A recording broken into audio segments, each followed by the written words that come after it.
From Omaima Ari Nelson, who brutally murdered her husband and cooked him for dinner, to Pedrino Matador, who killed and ate his own father's heart, some cannibals are still roaming freely around you. Watch at your own risk. These are spine-chilling stories of some terrifying cannibals currently active in the U.S. The Long Island Serial Killer. For over 20 years, a cannibalistic serial killer has been haunting the U.S., with at least 10 confirmed victims between 1996 and 2010, and possibly many more. Known as the Long Island Serial Killer or Craigslist Ripper, this horrifying predator's full extent of crimes is still unclear. The case came to light when police stumbled upon human remains while searching for a missing sex worker named Shannon Gilbert. This discovery led them to suspect that Gilgo Beach could be a dumping ground for a cannibalistic serial killer. Initial findings revealed 4 bodies, but as the search widened, authorities uncovered 6 more. 8 of the victims were women who advertised their services as escorts on Craigslist. The case took an even darker turn when it was revealed that the killer not only murdered his victims, but also consumed their flesh. One of the bodies found was a toddler, identified as the daughter of one of the victims, and another was a cross-dressing male, adding layers of mystery to the killer's motives and methods. Despite several suspects being investigated, none have been definitively linked to the murders. The killer's chilling ability to evade capture, combined with the horrifying details of his crimes, including cannibalism, has led some to speculate that he may have a background in law enforcement or another profession that allows him to avoid detection. The case remains one of the most unsettling and unresolved mysteries in the U.S., with the cannibalistic killer still believed to be active and potentially continuing his horrific acts. Jeff Davis 8.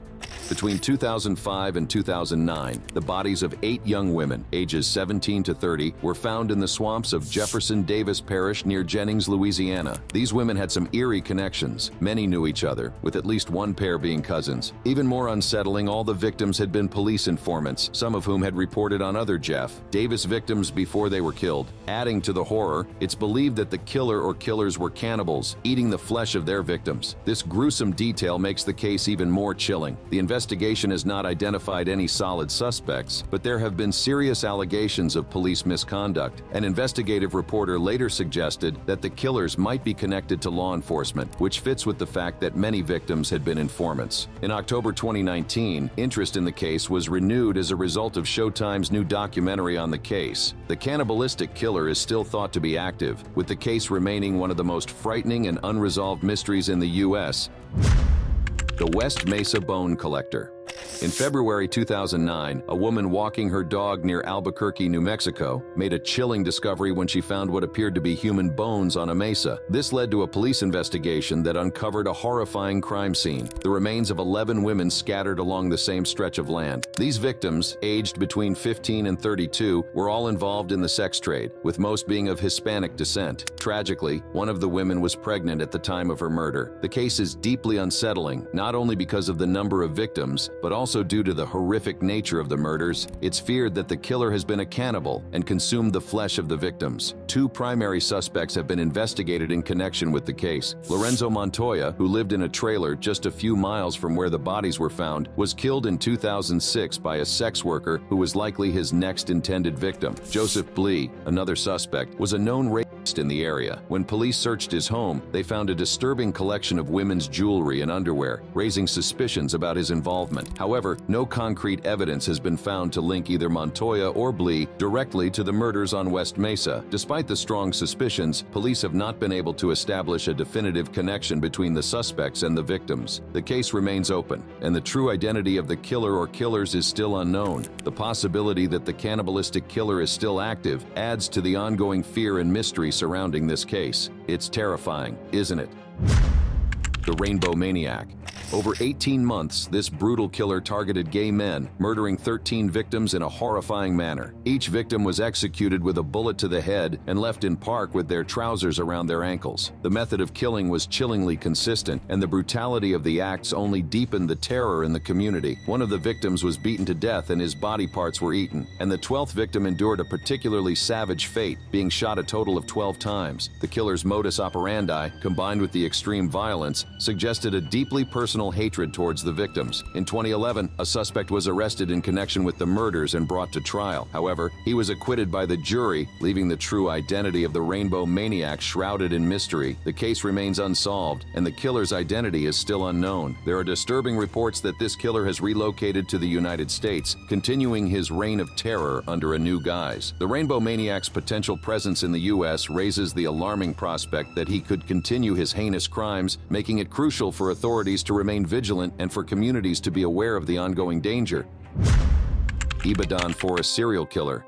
In Nigeria, there's a place known as the Idon Forest of Horror, or the Evil Forest. In 2014, a motorcyclist exploring Soka Forest in Ibadan, Oyo State, stumbled upon something straight out of a horror story. He discovered a small, decaying settlement filled with decrepit buildings, and inside, he found over 20 rotten corpses, severed human skulls, and most horrifyingly, 10 living people chained to slaughter benches. The other buildings in the area were filled with piles of clothes, boots, and passports. Despite efforts by the police to trace the owners of these passports, they have been unable to locate them or explain their connection to the site. Rumors suggest that the area might have been used by religious zealots for ritual sacrifices and cannibalistic practices, which ties into the deep-rooted and disturbing traditions in Nigeria. This terrifying discovery led many Nigerians with missing relatives to flock to the area in hopes of finding their loved ones. Now, there are people who are saying that the killer, who may have practiced cannibalism, has left Nigeria and is currently active in the U.S. The fear is that this brutal individual has continued their horrific acts across borders, making the case even more chilling. The Smiley Face Killer. The Smiley Face murders are one of the longest-running serial killers in the U.S. Over a span of 20 years, 45 college-aged men have been found drowned in various bodies of water across 11 different states in the U.S. Each man had been intoxicated before their deaths. Despite the widespread locations, some detectives believe these drownings might be the work of a serial killer or a group of serial killers, a theory known as the Smiley Face murder theory. The theory suggests that smiley faces have been discovered near the sites where at least 12 of these men drowned, and some of them are missing their body parts. Detectives believe that these men were abducted, murdered, and then dumped in bodies of water to make their deaths look like accidental drownings. Adding to the suspicion, date-rape drugs have been found in the systems of some victims, indicating they were likely rendered unconscious before drowning. The victims share similar profiles. They are all male, white, athletic, successful, and popular. Another unsettling detail is the condition of the bodies when they were found. One victim had been missing for 40 days, but the deterioration of his corpse was nowhere near consistent with someone who had been in water for 6 weeks. The state of his corpse didn't match the expected level of decomposition for someone who had been submerged for that long. This issue was also noted in several other cases. There are now disturbing reports suggesting that the killer, who is a cannibal, has not been captured for so long and is still active in the U.S. Monster of the Andes. From 1969 to 1980, Colombian serial killer Pedro Lopez raped and murdered up to 300 children, and no one knows where he is today. Born in Colombia in 1948, Pedro Lopez was the son of a sex worker, and as a child, was forced to watch his mother partake in extreme sexual acts. He himself was often molested too. Lopez claimed that these events significantly affected his psyche. In 1969, Pedro Lopez was arrested for auto theft and sentenced to 7 years in prison. During his imprisonment, he was once again sexually assaulted, this time by several other inmates. Soon after, Lopez slit his attackers' throats with a makeshift knife. Upon his release from prison in 1978, Pedro Lopez traveled to Peru with a newly acquired taste for blood. There, he had begun to rape and kill young girls across South America. When an attempted abduction went wrong in 1980, Lopez was apprehended by locals and handed over to police in Peru. Once in custody, Lopez spewed out his colorful life story, including being captured by a native tribe and sentenced to execution for killing a young girl. He then said he'd killed about 3 girls a week and eaten bodies of some of his victims for 2 years, raising his total number of victims to 300. Police were naturally skeptical of such a claim, but Lopez led police to a mass grave where they found the remains of 53 of his victims. The details then a little hazy after this, with different sources reporting different stories, but what is confirmed is that Pedro Lopez was set free from prison in 1994, despite racking up one of the highest body counts in known history. He was sent to a mental home for 3 years and was then set free. In 2002, Lopez was suspected of being responsible for a new murder. However, no one has been able to find him since 1998. The I-70 Serial Killer. The I70 Killer, an unidentified American serial killer, haunts the memories of the Midwest with a chilling murder spree that took place in the spring of 1992. The nickname stems from the proximity of the stores where his victims worked, situated just a few miles off Interstate 70. The killer's modus operandi involved targeting young, petite, brunette women working alone in specialty stores. In one instance, a male victim was mistakenly chosen due to the store's female name and his long ponytail, which the killer may have mistaken for a woman's hair. The sinister spree began on April 8, 1992, with the cold-blooded murder of 26-year-old Robin Fuldauer in Indianapolis. It continued with the brutal killings of Patricia Smith and Patricia Magers in Wichita, Michael McCown and Terre Haute, Nancy Kitzmiller in St. Charles, and finally, Sarah Blessing in Raytown. The killer struck swiftly and precisely, usually during slow times of day when the stores were deserted. Each victim was shot in the back of the head with a .22 caliber firearm, and body parts of some victims were found missing. Though the stores were robbed, it appeared to be a secondary motive. Investigators believe the same killer may be responsible for 2 additional murders and an attempted murder in Texas during 1993 and 1994, as well as the 2001 murder of a store clerk in Terre Haute, Indiana. Despite the case receiving widespread attention from shows such as Unsolved Mysteries, the I70 Killer remains unidentified, and no suspects have been publicly named. Witness descriptions have led investigators to create composite sketches of the killer, describing him as a slender white man with reddish hair, lazy eyelids, and armed with a firearm that could be an Intratec Scorpion pistol or an Irma Werka ET-22 pistol. Age-progressed versions of the sketch have been released in an attempt to spark recognition and bring this chilling case to a close. This cannibal is still believed to be active and free in the U.S. The Cannibal Cop. Gilberto Valle, a former New York City police officer, became infamous as the Cannibal Cop after his arrest in 2012. Valle was discovered to have compiled a disturbing collection of online research and detailed plans about abducting, torturing, and cannibalizing women. His case came to light when his estranged wife found incriminating documents and computer files detailing his fantasies and intentions. Valle had gathered personal information on women, including their addresses and routines, which he used to develop his plans. In 2013, Valle was convicted of kidnapping, murdering, and cannibalizing a lady based on the evidence found on his computer. The prosecution argued that his detailed plans and research demonstrated a serious threat to potential victims. In 2014, a federal appeals court overturned Valle's conviction, ruling that there was insufficient evidence to prove his crime. Valle was subsequently released from jail. He is still walking freely in the United States today, a fact that continues to haunt those familiar with his case. Despite his release, the chilling nature of his fantasies and the detailed plans he once created leave an unsettling question. Could he act on his heinous desires again? Joseph Oberhansley.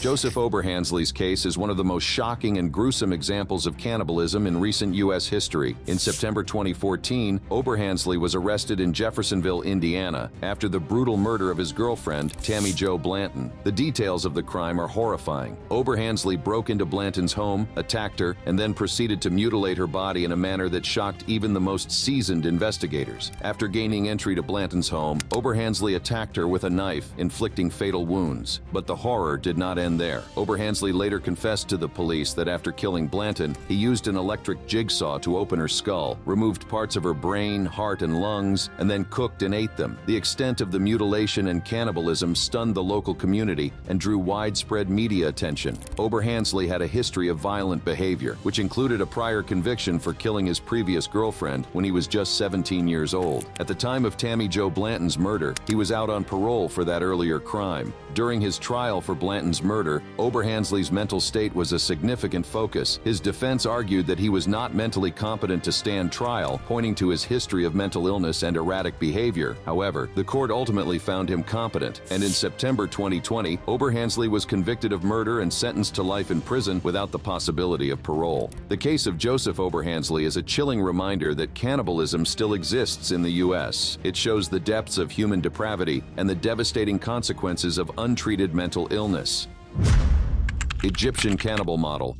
The story of the so-called Egyptian cannibal model is one that continues to send shivers down the spine. On Thanksgiving Day, in a shocking and gruesome act, this woman, once known for her beauty and charm, murdered her husband in cold blood. The horror didn't stop there. She dismembered his body and, in a macabre twist, prepared and consumed parts of his flesh for dinner. The crime was so brutal and disturbing that it quickly captured the attention of both the media and the public. Omaima Ari Nelson, born in Cairo, Egypt, was one of 16 children and endured a difficult upbringing, including undergoing female circumcision at a young age. In 1986, she immigrated to the United States after marrying an American citizen, Roger Stainbrook, whom she later divorced. Settling in California, she worked as a nanny and model, but her life was marked by a series of troubling relationships and legal issues. In October 1991, Omaima met and quickly married 56-year-old William E. Bill Nelson, a former pilot with a criminal past, whom she murdered and cannibalized. She was arrested on December 2, 1991, for the murder of her husband, Bill Nelson. During her trial, her defense claimed she acted in self-defense, citing her history of trauma from female genital mutilation and alleged abuse by her husband. Despite the heinous nature of her crime, she managed to avoid a life behind bars. Through a combination of legal maneuvers and questions about her mental state, she was eventually released and now lives freely in the United States. Her release has sparked outrage and fear, as many believe that someone capable of such an atrocity remains a potential threat to society. The fact that she could walk among ordinary citizens, unnoticed and unrestrained, adds a terrifying layer to an already horrifying tale.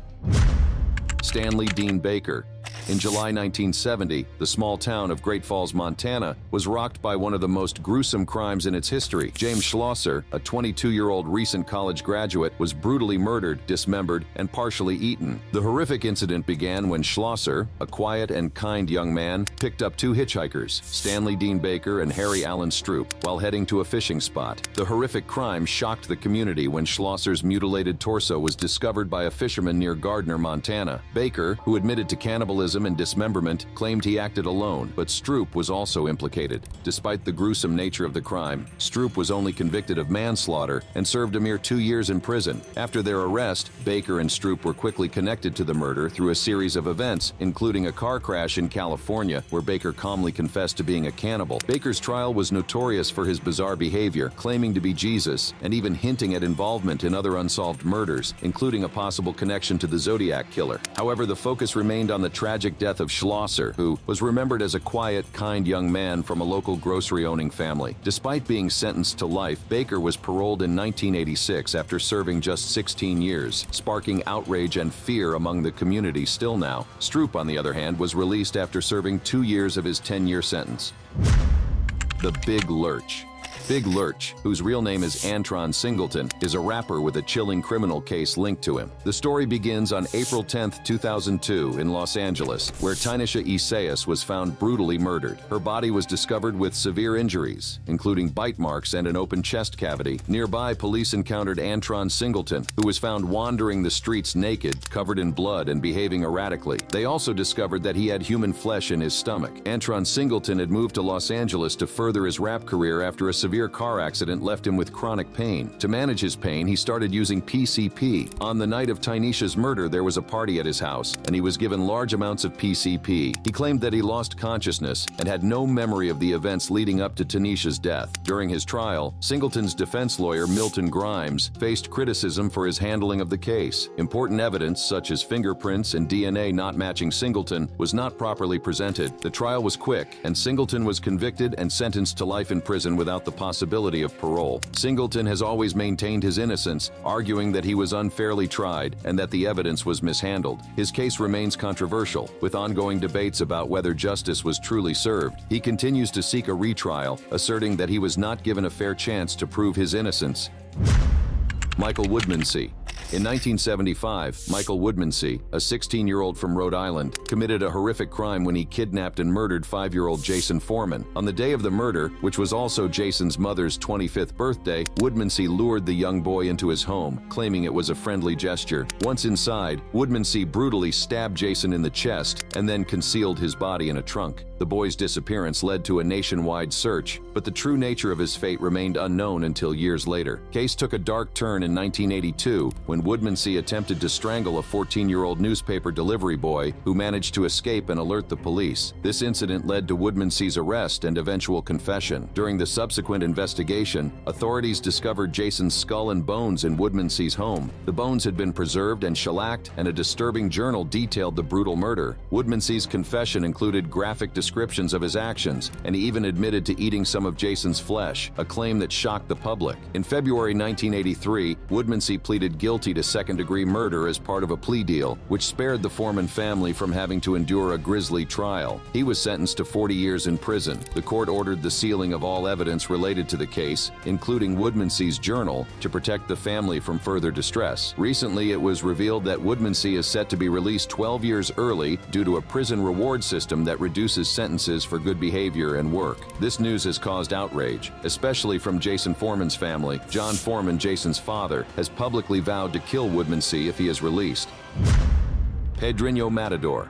Pedro Rodriguez Filho was born in Santa Rita do Sapucaí. He grew up in a violent environment. His father, Pedro Rodriguez, was abusive towards his mother. The violence began early in Pedrino's life, as he was subjected to physical abuse, which contributed to his later criminal behavior. At a young age, Pedrino began committing crimes. By the age of 11, he had already started a violent spree, killing a local drug dealer and several others. He continued his criminal activities into his teenage years, including murders motivated by personal vendettas and conflicts with authorities. Pedrino's most infamous crime came when he was in prison. In 1973, he was sentenced to 128 years in prison. During his time behind bars, Pedrino was responsible for numerous murders, including the killing of his own father. His father was serving time in prison as well, and upon learning that he had murdered Pedrino's mother with 21 stabs, Pedrino decided to take vengeance. In a chilling act of revenge, Pedrino killed his father in prison and claimed to have eaten a part of his father's heart. He detailed this act in an interview, explaining that he had used a knife to kill his father and had consumed a piece of his flesh as an act of retribution. This gruesome detail added to his reputation as a violent and disturbed individual. Pedrino was eventually released from prison in 2007 after serving 34 years. He was briefly imprisoned again in 2011 for additional crimes committed while in detention. Pedrino was released again in 2018 and then moved to the U.S. His presence is a threat to the whole community. Which cannibal's story haunts you the most? Share in the comments. Share, subscribe, and click the card on screen for more spine-chilling stories. Stay safe and see you in the next video.